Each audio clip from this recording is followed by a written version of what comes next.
Good morning, good afternoon, good evening, folks. Michael Zuber, one rental at a time, back with his good friend Dion from Dion Talk. How you doing, buddy? Howdy, Mike. Doing great. Ready for round one.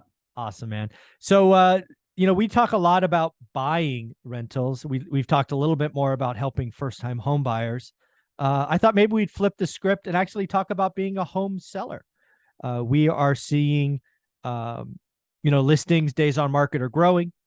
In some markets growing quite extensively. We are seeing inventory rise in many markets, not all. I actually think national inventory is down month on month, but some markets inventory is up. So let's just brainstorm, play a game of ping pong. If we were a seller today and we had our property listed and it wasn't selling, nobody was showing up, what are some things we might do? Dion, you are the guest. What would be one thing you would consider? Well, I'm actually really glad you asked this question. A friend of ours, Julie, had reached out saying, I have my property listed and it's not selling. And I could almost draw a blank because I've only purchased. I was really looking forward to talking with you because you've sold. Sure. And as a lay person who's only purchased and held cash flowing rentals, if you're going to sell, the biggest lever we have, of course, is price. Mm-hmm. Yeah.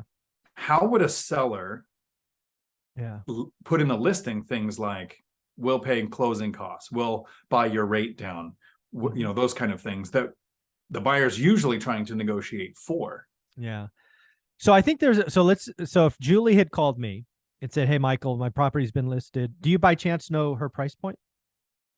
She's in the Seattle-ish area, so it's probably not too low.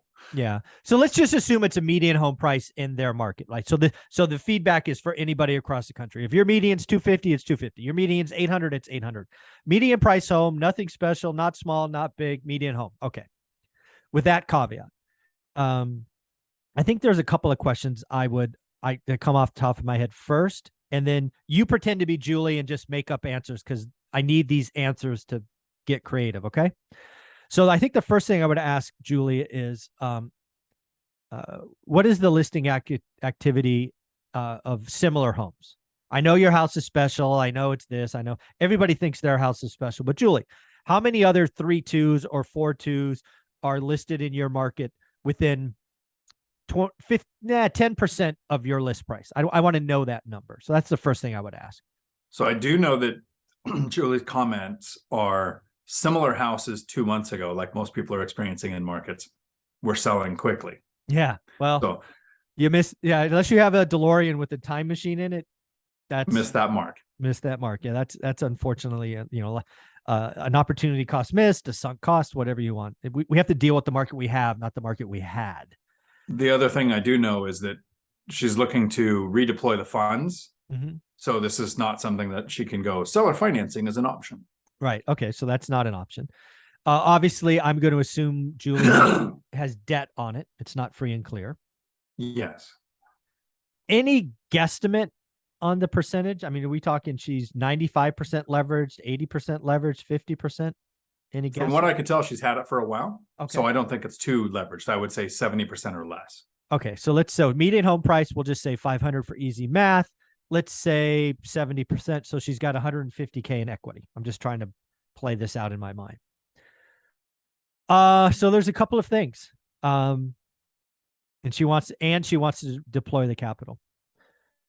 So there's a couple of things to think about. And again, I would have to have Julie in front of me to kind of dance this together. But the first thing I would say is, hey, do you have to redeploy the capital now? Right? Or could you wait a year, right? Is this I guess the other thing I have to ask, is this owner occupied or a rental? It's owner occupied, and I think she's deploying in a rental. So she could do the IRS 121 rule exclusion, or she could 1031. Okay. Wow, lots of choices. Mm-hmm.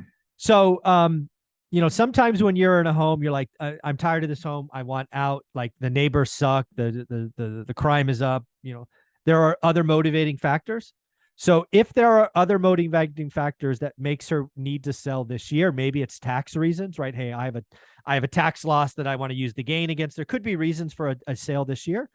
I think you have to what's called shooting in front of the deer, right? If the market, is it, we said 500, she's got to list at 475 and hope for a bidding war, right? To push it back up. That is something very, very common. But you also have to be willing to go, hey, if only one offer comes in, you have to be able to swallow that, right? You're hoping for two to get a bidding war. So you don't sell at 475, you sell at 483. What's the etiquette on if she lists it for 475, one offer comes in at 480 and she decides not to sell? Well, it's on her. That's her choice. Still just do that, right? She doesn't have to take. Right? She doesn't. Yeah, she'll piss off a real estate agent for sure, right? Unless she clearly communicates, look, we're going to list it here. If it doesn't go up to but here, I need I'm not this. sell, right? Yeah, I need this. Yeah, I would definitely communicate that. So no surprise to the agent, because that would be ungood. So that's one option. The other option, again, that I'm looking at is if she has time. And again, this is risky. This is without question risky. Housing has seasons. It's called seasonality. We have unfortunately left the good time, which was 2 months ago. We are entering perhaps the darkest of dark times. I have no idea where interest rates will be, no idea what inventory will be. It could be a totally bananas market. But if I could, I might wait till March, the spring selling season. Actually, in Seattle, speaking with Beth, she actually tells me Seattle is a little off season. So Beth, again, this is Beth's experience, not mine. She says January is the season. So if it was me and I wasn't getting what I wanted, I mean, there's just not enough buyers, right? Rates are going up, buyers are backing away, all scared. I might take it off, let it sit for a while, and go forward. Well, that was the one thought that I had. And it wasn't because I've ever sold a property. It's because as a buyer, all but one of my deals closed between November and February when there's less competition. Exactly. So if you're going to sell, it makes sense that you would want the most competition. Correct. And that does make sense to, if possible, waiting until peak season. Yeah. The other thing you could do, but this is already happening, this is not really a new thing, but she could write in the seller description. There's a seller description that you can look at on Realtor Zillow and say, seller to pay closing costs, or I would probably say seller to pay up to 2 or 3% of points, buyer discretion, how to use it. You could put that in there. Nice. Yeah. That essentially is a 3% cut in price. There's so again, 30% equity. She wants to use the capital. The other thing she could do is, maybe there's a couple of things in her house. Again, it's amazing. We've gone from the hottest sellers market where sellers had to do nothing to, you know what? If you just declutter your house, it looks better. If you paint the one accent wall that you thought was awesome, a more neutral color, right? Buyers are picky today, right? If you walk in and you went to University of Texas and you have your UT orange accent wall because it's important to you, not going to be important to buyers in Seattle, at least most cases. There are some things that we think are special that didn't matter last time that you may want to take a hard look at. You haven't had to do this for 3 or 4 years. These are some things I probably would look at. And then curb appeal, especially the front yard. I can't tell you how important curb appeal is. Like a lot of people in a market that is slowing down, they don't even attend the open houses. They drive by and they look, hey, the curb appeal is ugly. And if they don't take care of the outside, the inside must be ugly. They just make badass assumptions. So I think curb appeal is front yard curb appeal is underappreciated.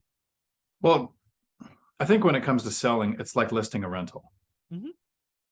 It's always worth paying for professional pictures. That's a great point. If you have from your phone at a canted angle and you don't know the best angles to take of the room versus somebody who's done hundreds over the last several years.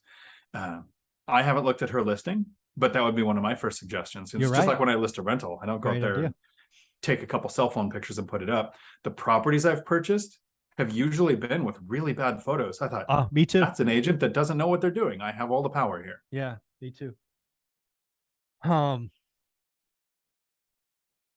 Yeah, the last thing I have to tell everybody, if you are the seller, again, I've tried to tell people this for months, you have to reset expectations. We got used to days on market being 14. Days on market, historically speaking, are north of 40. So if you've had your listing on there for 3 weeks, it feels like an eternity because of June. It is not. You might be priced right. You might be. It's just going to take 40 days to get the right buyer to swing by. Buyers are being pickier. Buyers are slowing down. You just have to, all sellers have to reset expectations. Most sellers are already resetting on price. They're resetting on terms. But folks, reset your expectation about days on market. And then lastly, that winter comment, you're absolutely right. If you don't have to sell between Thanksgiving and New Year's, get your property off the market. Relist it when the hot season starts. Otherwise, you're going to get guys like me and Dion are just going to bid low because if we don't get your house, we'll get another one. One rental is just as good as the other. We're going to be cheap ass people. So a couple of things as I wrap up here. The first thing is clear communications with your agent really matters. Yes. I made an offer yesterday on a property that came out. It was 2 days on the market and I'm 30,000 under asking. Nice. Confident in my ability. That's what I would buy it at. It's probably going to sit like other properties have been. It hasn't already. So that seller's not in the mindset of taking that, but I'm setting early. And I told my agent, I says, look, it's probably not going to get accepted. Yeah. But he was like, I totally get it. I understand because I've worked with him a bunch. Yeah. You got to bait the hook. This is all. If your first offer is accepted, you paid too much. I hope people hear that. Right. And then the second thing, our friend Julie can take away a superpower from this experience. Her goal was to sell the house, redeploy the funds into, I think, a small multifamily. She now knows the stress that happens to the seller if you don't sell as quick as you were expecting to. Mm-hmm. So when she does sell this and she looks at those small multifamily, look at the days on market. Somebody that has as many as you did, Julie, is just as stressed as you are right now. They're not watching our content. They don't have people like me and Mike to reach out to and say, hey, what would you do in this situation? So their stress level's going through the roof, which is what's going to give you the power when it comes to negotiating. Absolutely.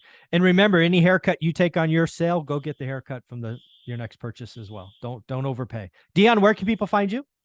Right here on YouTube, Dion Talk Financial Freedom. Thank you, buddy.